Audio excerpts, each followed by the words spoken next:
inside. Lately I've been losing sleep, thinking about the things that we could be. And lately I've been praying hard. Say no more counting dollars, we'll be counting stars. You will be counting stars. OneRepublic's Counting Stars. Let's see if we can get 3 songwriting nuggets or tips of wisdom from this immensely successful song. The first one is the fact that you just heard the entire chords that are involved in this song. It's just C sharp minor to E to B to A.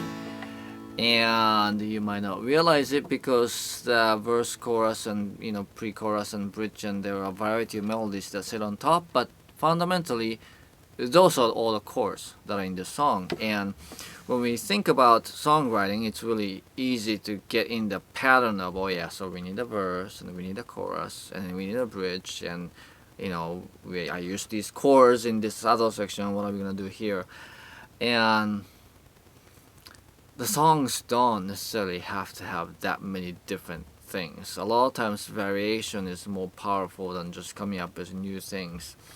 And it's perfectly possible to build a whole great song out of just a single chord progression. So that is wisdom number 1 from this song. Now secondly,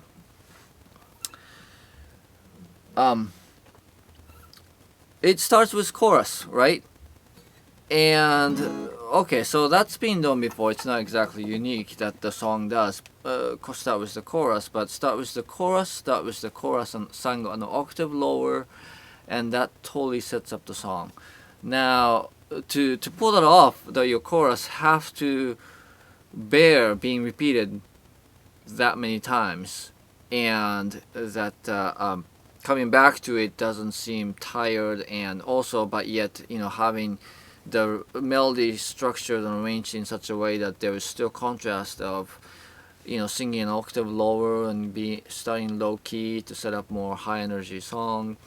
I mean, that is a songwriting maturity that it takes to pull it off, and while it's not super rare, still not that many songs actually start with choruses. And so when we think of songs, we often think of intros and how do we start the song. And sometimes you just want to get straight to the chorus. It's just really get to the point, and then there's no better intro to the song after that. So that's point number 2 that you want to consider for your songwriting.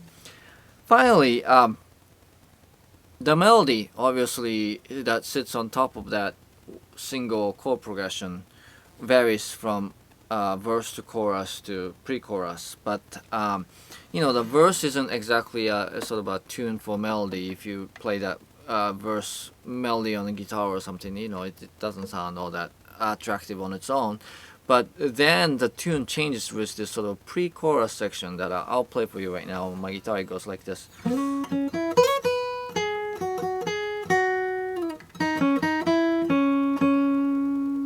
Okay, did you notice the big jump in there? I mean, I'm just kind of making that a little extra trill or grace note on my guitar. There's really not there in the vocal melody. And that's a big jump of 6, and that whenever there's a big jump in a melody, that has the potential to really sort of grab the audience attention. And then if you just make one big note and then come back down, that can sound kind of mechanical. But in this case, he goes way up and then sort of gracefully come down through more sort of a conventional use of the scale there, the pentatonic scale. So that is another thing. You're going from verse, and then you want to set up the chorus, and then verse was kind of more talky, not very tuneful setup, which is not bad. But to contrast it, he just puts in this really captivating part with just big jump, and then upward motion has builds energy, so that adds to the that section being a nice setup, saying that, okay, so we heard the verse and now I'm going to change it up. And he goes, and so there. So the lesson there is that, if you have a verse, or if you want to create a drama in the song, consider having a big interval in the melody. And it's harder to pull it off, it's harder to sing, but it can be quite effective. So today we looked at, the possibility of, one chord progression song. We considered the possibility of starting a song with a chorus, and then we considered the idea of having a big interval in melodies that are designed to, just sort of capture the audience attention right there. So those are all songwriting wisdoms that we can consider as we try to, write our own equally impactful songs. So thanks very much. I'm Ari Koinuma, and I'll catch you next time.